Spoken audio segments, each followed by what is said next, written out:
मेरे ऊपर एक बड़ी जिम्मेदारी दी। मुझे यहाँ का 27 उत्तर पश्चिम की उम्मीदवार लोकसभा की उम्मीदवारी दी। मैं उसका सम्मान करता हूँ, उसका सम्मान करता हूँ। इसके लिए सम्मान करता हूँ कि मैं जो लोकसभा जाऊंगा तो वहां मोदी जी रहेंगे।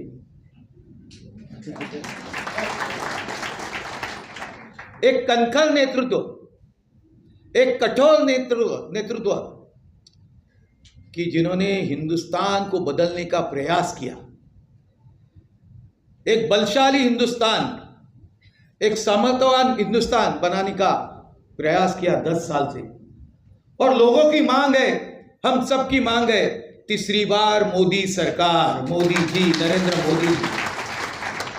आने वाले 20 मई को कहीं पर भी बाहर ना जाते हुए हमारे रविंद्र वाइकर जी की जो निशानी है, धनुष्यबाण निशानी का बटन दबाकर रविंद्र वाइकर जी को 2 लाख से ज्यादा वोटों से यहां पर चुन के देकर फिर एक बार मोदी सरकार, अब की बार 400 बार।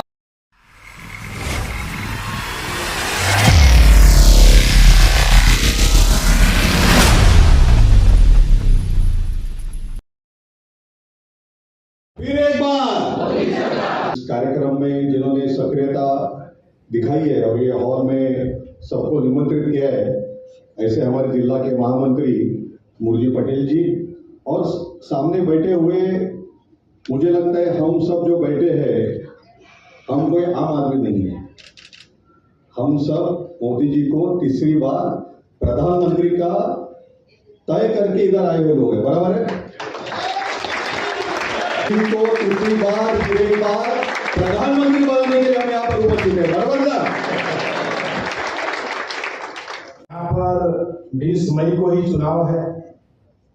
20 मई को सोमवार का दिन है और छुट्टियां भी चल रही हैं, लेकिन यह चुनाव 5 वर्ष में एक बार चुनाव होने वाला है।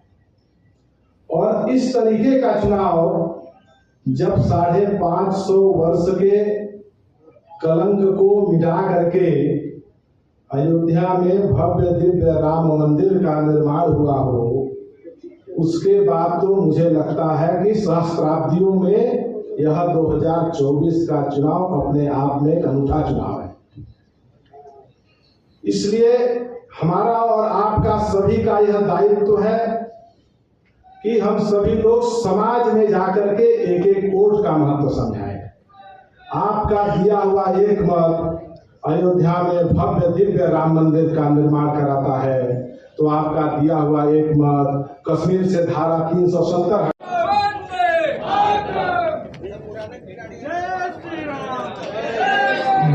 भारत माता की जय, भारत माता की जय।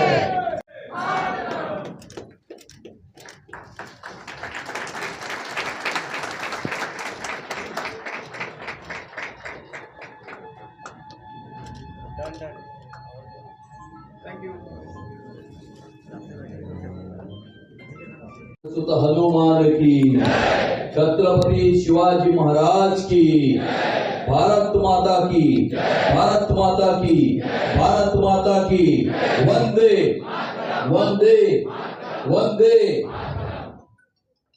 मंच पर उपस्थित उत्तर पश्चिम लोकसभा जनतंत्र का सबसे बड़ा पर्व जब हिंदुस्तान की जनता मना रही है, हम सब ये सोचते हैं, घोषणा देते हैं अब की बार 400 बार फिर एक बार मोदी सरकार, तब मेरे मन में ये प्रश्न उठता है कि क्या ये चुनाव मोदी जी को प्रधानमंत्री बनाने का चुनाव है? क्या ये चुनाव इंडिया को अब की बार 400 पार लेकर जाने वाला चुनाव है? क्या ये चुनाव भारतीय जनता पार्टी को 370 सीटें देने वाला चुनाव है? क्या ये भाजपा का चुनाव है? तब मेरे मन में ये प्रश्न जब उठता है तो उसका उत्तर भी आता है कि ये चुनाव मोदी जी को प्रधानमंत्री बनाने का चुनाव तो है ही। ये चुनाव अब की बार 400 पार वाला चुनाव है, लेकिन ये चुनाव भाजपा का चुनाव नहीं है, ये चुनाव भारत का चुनाव है। ये हिंदुस्तान का चुनाव है और ये चुनाव जो राष्ट्रवादी शक्तियां है, जो भारत माता का रक्षण करती है, जो इस भारत भू का रक्षण करती है, ऐसी राष्ट्रवादी शक्तियां और टुकड़े टुकड़े गैंग के बीच का ये चुनाव है। 2014 में पहली बार जब नरेंद्र मोदी जी प्रधानमंत्री बने थे, तभी हमारी अर्थव्यवस्था, ये फ्रेजाइल अर्थव्यवस्था, इस दुनिया में 11वें नंबर की अर्थव्यवस्था भारत की अर्थव्यवस्था थी। और फ्रेजाइल इकोनॉमी जो पूरे दुनिया की होती है, उसमें एक फ्रेजाइल इकोनॉमी हमारे भारत की अर्थव्यवस्था थी। उस फ्रेजाइल इकोनॉमी से आज नरेंद्र मोदी जी ने सिर्फ 10 सालों में भारत को दुनिया की 5वीं सबसे बड़ी अर्थव्यवस्था सिर्फ 10 साल में बन के दिखाया। हिंदुस्तान की स्वतंत्रता के बाद नरेंद्र मोदी जी शायद पहले प्रधानमंत्री थे जिन्होंने लाल किले के ऊपर से स्वच्छ भारत का नारा दिया। स्वच्छ भारत का नारा ही नहीं दिया, लेकिन खुद हाथ में झाड़ू लेकर रास्ते पे उतरकर कचरा साफ किया। और आज जब हम किसी स्कूल में जाते हैं और बच्चों को कहते हैं कि यहाँ पर चित्रकला का कंपटीशन है और अपने मन का टॉपिक आप चूज करो, तो बच्चे स्वच्छ भारत का टॉपिक उसको चुनकर वहां पर स्वच्छ भारत का चित्र निकालते हैं। इतने स्तर के ऊपर जाकर नरेंद्र मोदी जी ने स्वच्छ भारत की प्रेरणा हिंदुस्तान की जनता में पैदा की। बहुत सारी योजनाएं आई, उज्ज्वला योजना आई, आत्मनिर्भर भारत आई, make in India, digital India, startup India. Startup India के बारे में तो मैं आपको एक खास इतनी ही चीज बताना चाहता हूं कि 1 अक्टूबर 2016 को जब स्टार्टअप योजना शुरू हुई तो पिछले 8 वर्षों में 1,14,000 स्टार्टअप को हिंदुस्तान की सरकार ने मदद की। 1,14,000 स्टार्टअप से हिंदुस्तान की सरकार के पास में रजिस्टर्ड है। और बड़े फक्र के साथ और बड़े आनंद के साथ और गर्व के साथ और अभिमान के साथ मैं कहता हूं कि 1,14,000 में से 20,000 से ज्यादा स्टार्टअप ये सिर्फ महाराष्ट्र की है। हमारे महाराष्ट्र के मराठी युवकों को सही मायने में अगर अपने रोजगार में, अपने उद्योग में मदद करने का काम किसने किया है, तो वो नरेंद्र मोदी जी की सरकार ने करके दिखाया। हम तो भारतीय जनता पार्टी के कार्यकर्ता है। हमारा तो पूरा जीवन ये घोषणा देने में गया कि जहां हुए बलिदान मुखर्जी वो कश्मीर हमारा है, जो कश्मीर हमारा है वो पूरा का पूरा है। लेकिन हम जब ये घोषणा देते थे तो हमारे मन में ये सवाल उठता था कि ये कभी सत्य में उतरेगा या नहीं उतरेगा। लेकिन 6 अगस्त 2019 को धारा 370 को हटाकर नरेंद्र मोदी जी ने सही मायने में कश्मीर को भारत का अविभाज्य अंग करके दिखाया।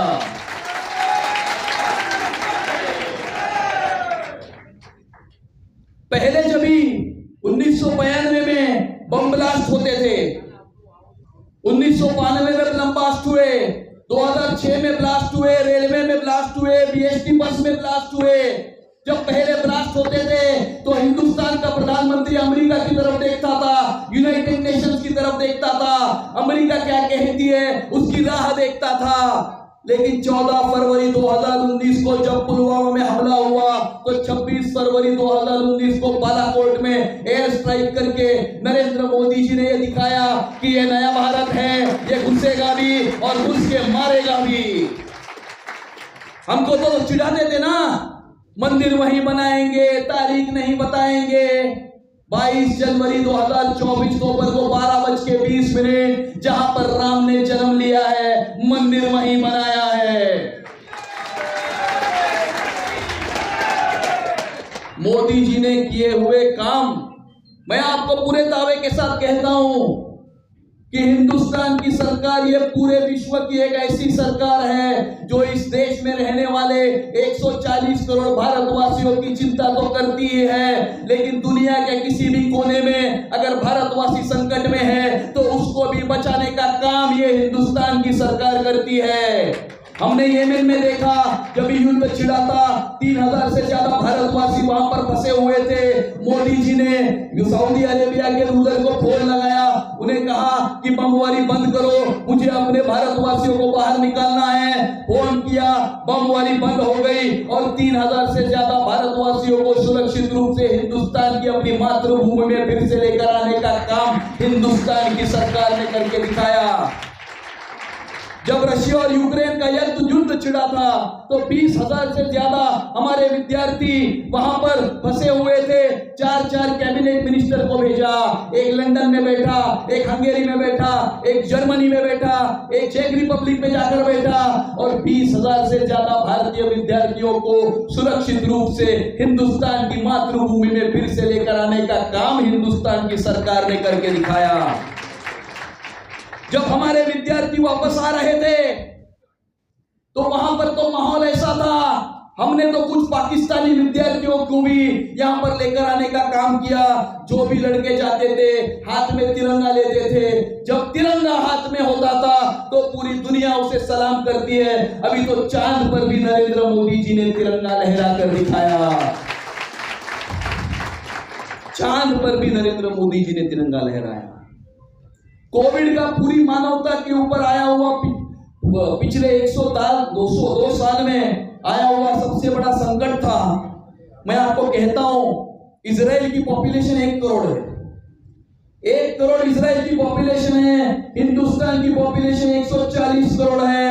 92 करोड़ 18 साल के ऊपर के लोग इस हिंदुस्तान की भूमि पर रहते हैं। 6 महीने में 140 करोड़ के देश को फुल्ली वैक्सीनेट करके दिखाने का काम हिंदुस्तान की मोदी जी की सरकार ने करके दिखाया।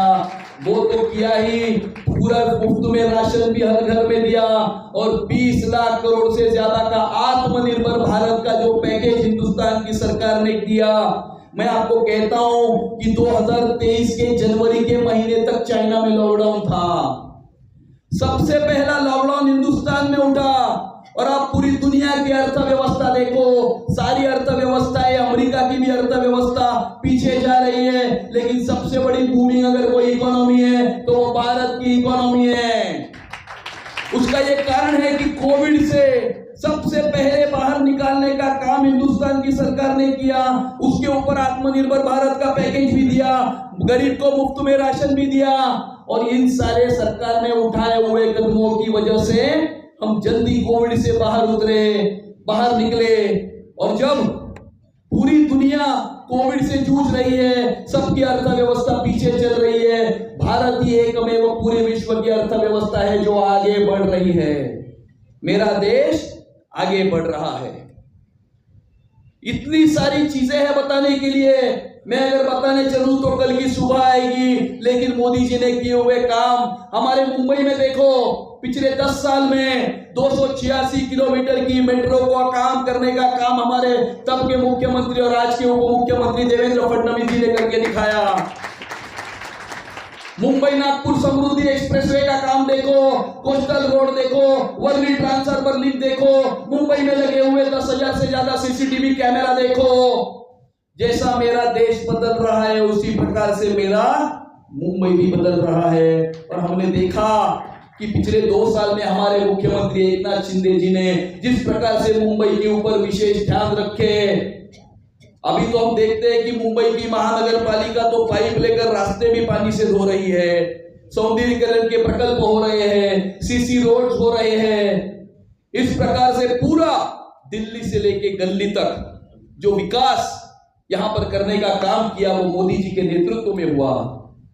और आज मैंने जो आपको शुरुआत में कहा कि ये लड़ाई, ये राष्ट्रवादी शक्तियां और टुकड़े टुकड़े गैंग के बीच की लड़ाई है। जो घोषणा देते हैं भारत तेरे टुकड़े होंगे, आगे का मैं कहना नहीं चाहता हूं, ऐसी घोषणाएं देने वालों के साथ हम हैं या फिर बालाकोट में एयर स्ट्राइक करने वाली सरकार को हम चुन के देने वाले, ये प्रश्न है। आज तो ये कहते हैं इनहेरिटेंस टैक्स को लेकर आएंगे। इनहेरिटेंस टैक्स मतलब हम जब पूरे जीवन भर में आदमी काम करके प्रॉपर्टी पैसा कमाता है, अपने बच्चों को देकर जाता है, तो उसमें से आधा भी लेकर जाने की बात ये सब लोग कर रहे हैं। इनहेरिटेंस टैक्स की बात कर रहे हैं, जातियों के ऊपर धर्म में बांटने की बात कर रहे हैं। और इसीलिए जो मोदी जी का सपना है कि 2047 में जब भारत की स्वतंत्रता को 100 साल पूरे होंगे तो भारत एक विकसित राष्ट्र बन चुका होगा। और इस विकसित राष्ट्र की तरफ जाने का जो निर्णय है वो निर्णय लेने का ये चुनाव है, वो निर्णय लेने का ये चुनाव है। और इसीलिए आप सभी लोगों को हम सब लोग यहां पर हाथ जोड़ के विनती करने आए हैं कि फिर एक बार मोदी सरकार अपना भविष्य ही नहीं, अपनी आने वाली पीढ़ियों का भविष्य उज्जवल करने के लिए हमें फिर से तीसरी बार नरेंद्र मोदी जी को इस देश का प्रधानमंत्री बनाना है। और वहां पर नरेंद्र मोदी जी के नाम का हाथ ऊपर करने के लिए रविंद्र वायकर जी को हमें उत्तर पश्चिम लोकसभा क्षेत्र से वहां पर चुन के देना है, ताकि जब नरेंद्र मोदी जी के नाम का हाथ ऊपर वहां के सांसद करेंगे और जब अब की बार 400 पार होगा तो उस 400 में हमारे रविंद्र वायकर जी भी वहां पर खड़े होने चाहिए। और इसीलिए हमें वायकर जी को भी सुनना है। वो बहुत ही अनुभवी इस प्रकार के नेता है, चौथी बार महाराष्ट्र की विधानसभा में चुन के आए हैं। गली में गरीबों के साथ सेवा करने का काम उन्होंने किया है और ऐसे अनुभवी नेतृत्व हमारा प्रतिनिधित्व आने वाले समय में करने जा रहा है।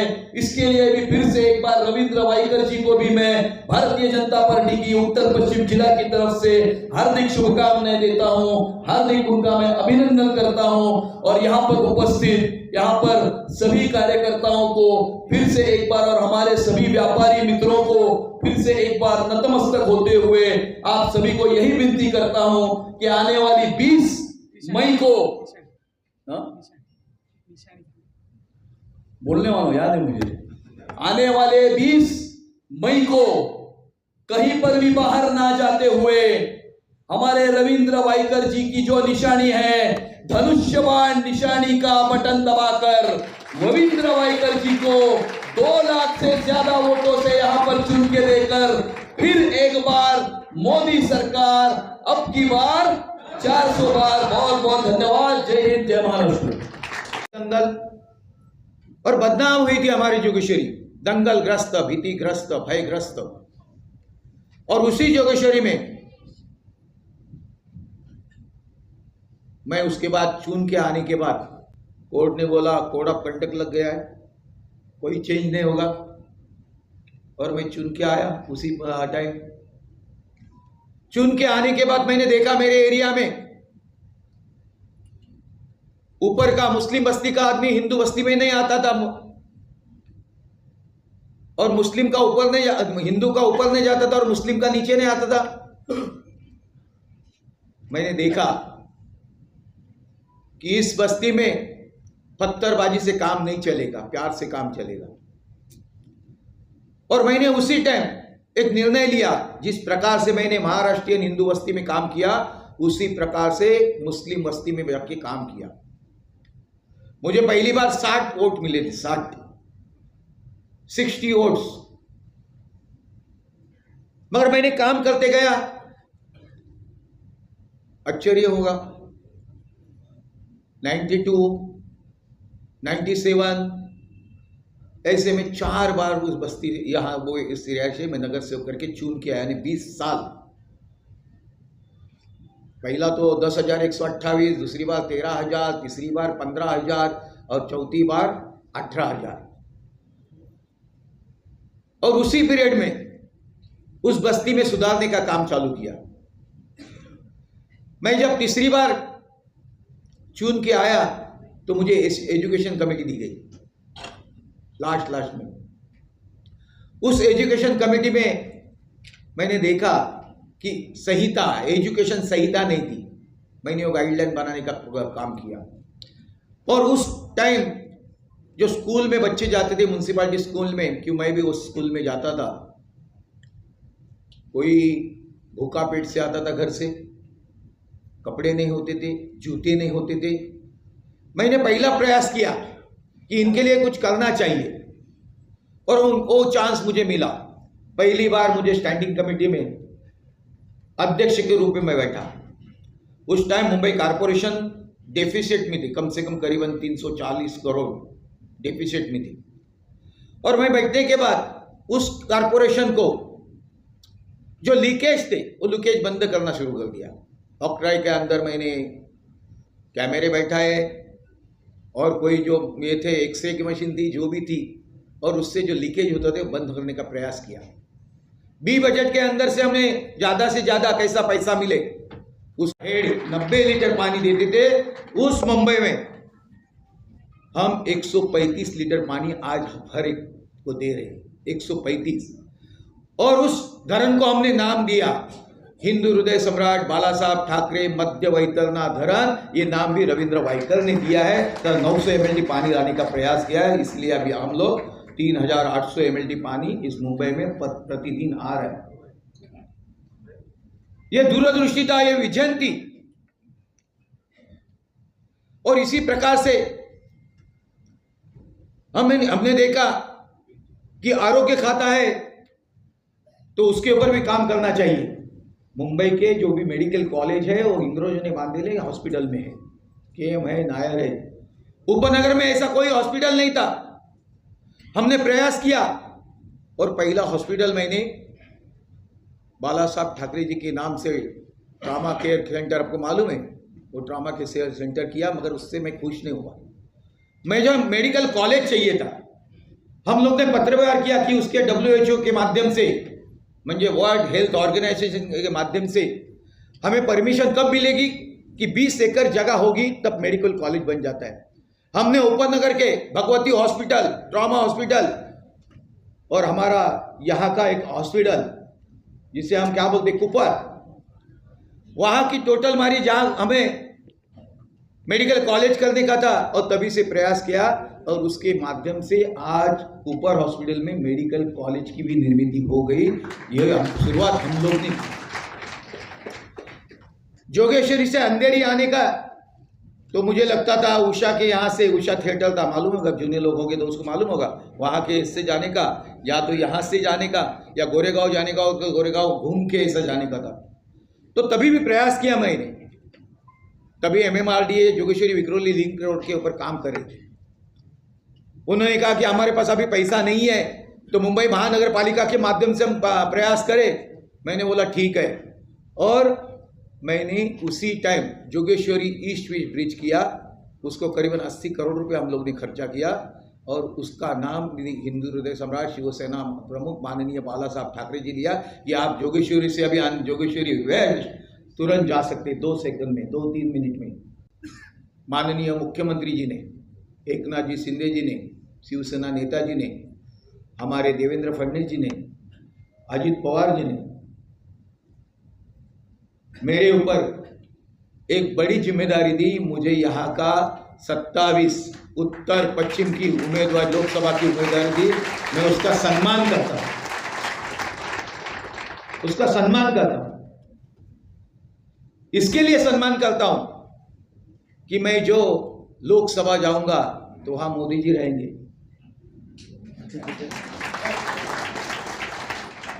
एक कनखर नेतृत्व, एक कठोर नेतृत्व कि जिन्होंने हिंदुस्तान को बदलने का प्रयास किया, एक बलशाली हिंदुस्तान, एक सामर्थ्यवान हिंदुस्तान बनाने का प्रयास किया 10 साल से। और लोगों की मांग है, हम सब की मांग है, तीसरी बार मोदी सरकार, मोदी जी, नरेंद्र मोदी जी।